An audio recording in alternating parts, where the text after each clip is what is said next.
ngeen bàyyi ak seen bopp jamono ji ñu jànkonteel ak ay jafe-jafe yu tar tax na askan wi fekk baax ci diwaanu Ndiadiène dëkk bu nekk ci biir commune bu Sessène jàlloo nañu seeni fulaay yu xonk waat ci mbedd yi amal lépp lu nekk ñu ne Sessène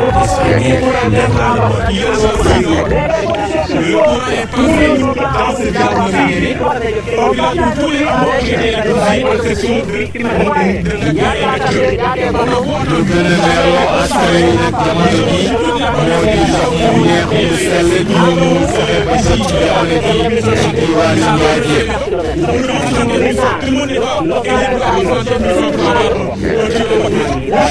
On réclame de l'électricité, de l'eau et des infrastructures sociaux de base. Face à la presse, elle dénonce les promesses non tenues par les acteurs politiques à chaque élection. À Mbour, la correspondance d'Alioune Badara Sonko. C'est à travers une marche pacifique que les populations de Ngathie dans la commune de Sessène ont exprimé leur ras-le-bol. Il y a de cela 6 ans, le courant est passé dans ce village nommé Nguémé, un village où tous les hameaux ont été électrifiés à l'exception de Ngathie 1 et Ngathie 2. On a beau attendu, nous avons été bons citoyens, nous avons reçu toutes les promesses, mais jusqu'à aujourd'hui, rien n'a été fait. Nous avons ici un robinet central, mais ça n'a pas entré dans les maisons. On nous demande 75 000 francs. Tout le monde n'est pas aisé pour avoir 75 000 francs pour avoir un tuyau dans votre maison. Le chômage des jeunes surtout. Tous ces gens sont diplômés. Tous ces gens que vous voyez là, ils sont des diplômés. Il y a aussi, je parlais de l'enclavement. C'est une zone tellement enclavée, mais il y a des abris provisoires jusqu'à présentement, au XXe siècle. Les abris, vous les voyez derrière vous. Face à ces difficultés, elles interpellent les autorités. Nous lançons un appel à notre maire, M. Abdou Ndour Faye, ensuite à M.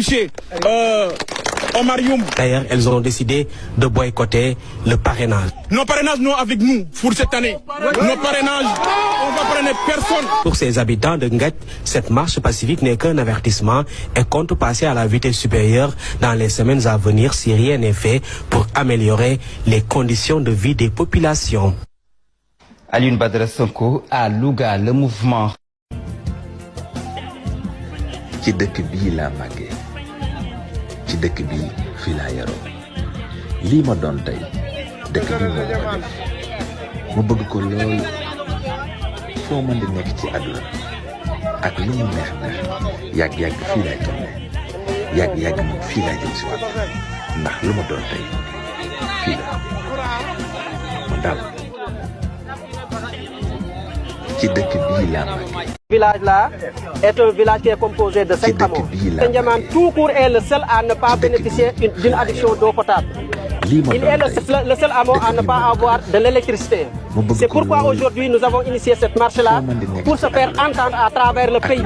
Nous faisons des pieds et des mains pour avoir une adduction d'eau potable. Mais les conditions qu'il pose, nous ne sommes pas en mesure d'avoir ça. Parce qu'on partage le puits avec nos animaux domestiques. Vous voyez, il y a de la saleté, il y a des bâtons. Plus tard que la semaine passée, un enfant est tombé là-dedans et on l'a extrait du puits. Entre nous et le poste de santé d'Ngamé qui est le plus proche, ça fait plus de 4 km. Maintenant, le poste de santé, ça fonctionne uniquement le jour. La nuit, ça fonctionne. Duñ bàyyi duñ dellu ginnaaw duñ découragé duñ tàyyi duñ sonn gën a foncé rek saa yu ñu xëyee képp ku ñu ci découragé loo nag yaa nuy encouragé duñ bàyyi duñ dellu ginnaaw duñ découragé duñ tàyyi duñ sonn gën a foncé rek saa yu ñu xëyee képp ku ñu ci découragé loo nag yaa nuy encouragé duñ bàyyi duñ dellu ginnaaw duñ découragé duñ tàyyi duñ sonn gën a foncé rek. li ngeen bàyyi ak seen bopp jamono ji ñuy jànkonteel ak ay jafe-jafe yu tar tax na askan wi fekk baax ci diwaanu Ndiadiène di dëkk bu nekk ci biir commune bu Sessène ngàlloon nañu seeni fulaar yu xonk wàcc ci mbedd mi amal doxu ñaxtu. amuñu courant amuñu ndox amuñu machine wol ndaxte balaa ngay am machine wol am courant fu jigéen ñi mu ci amul fii timit bu xasee jot kenn dootul génn boo fi jëlee sare sawaay di dem fi maternité bi nekk gën a jege 10 kilomètres. lu gën a merloo askan wi nag jamono ji moo di ndox mu neex mu sell ji ñu mënul fexe ba jot ci jamono ji ci diwaanu Ndiadiène. ndox mi nga xam ne moom la ñuy naan ndox mi daanaka ñun ak mala yi ko bokk ndaxte ndox maa ngi nii sa waay dafa salte gisal ngeen ko seen bopp benn baa ngi lii amul sécurité léppay daanu ci biir si ndax yaa ngi daanu ci biir mbóot yaa ngi daanu ci biir jaan yaa ngi daanu ci biir ay yoon ay nit daanu nañ ci biir ñu génn ne lii wóorut lii daa xewi. ñàkkub courant ñàkkub bërëbu fajokaay ak melokaanu seen école wi doon na tamit lu naqari loolu askan wi yeewoo ci diwaanu Njaajeem.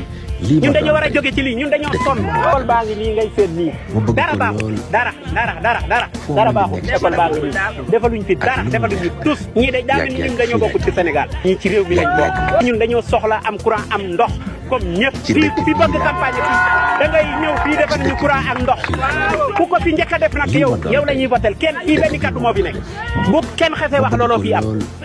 Njaajeem dëkk la bu bootu ci biir commune bu Sessène askan wa fa yeewoo li ñuy dundee moo di mbay ak càmm. Mbuur Thierno Daaf Walfadjri.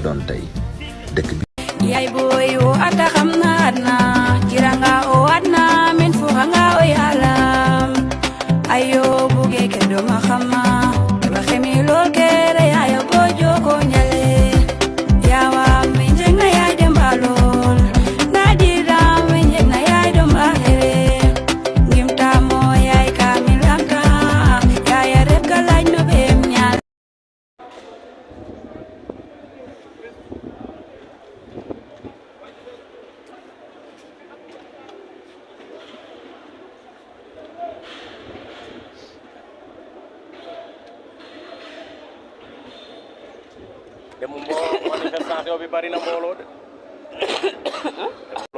li ngeen bàyyi ak seen bopp jamono ji ñuy jànkonteel ak ay jafe-jafe yu tar tax na askan wi fekk baax ci diwaanu Njaajeem di dëkk bu nekk ci biir commune bu Sessène ngaloon nañu seeni fulaar yu xonk wàcc ci mbedd mi amal doxu ñaxtu. amuñu courant amuñu ndox amuñu machine woon ndaxte balaa ngay am machine woon am courant fu jigéen ñi mu ci amul fii tamit bu xasee jot kenn dootul jéem boo fi jëlee sa sawaay di def fi maternité bi nekk gën a jege 6 kilomètres. lu gën a merloo askan wi nag jamono ji moo di ndox mu neex mu sell gi ñu mënul fexe ba jot ci jamono ji ci diwaanu Njaajeem.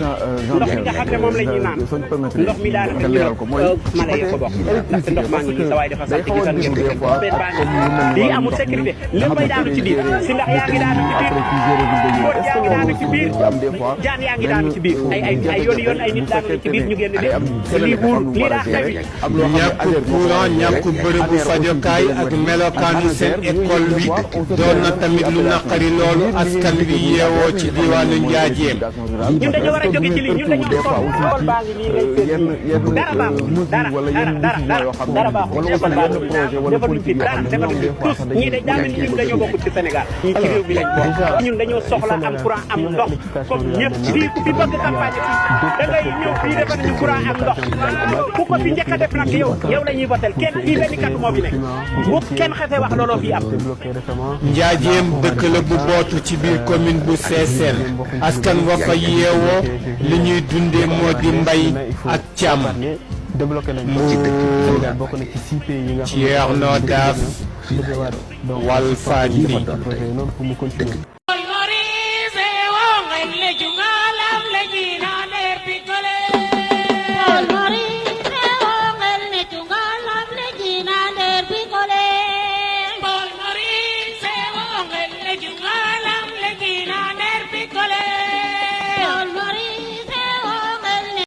agno mënu ma yóbbu ba ma fàttali mbaa ma leen di ginnaawal sori mënu ma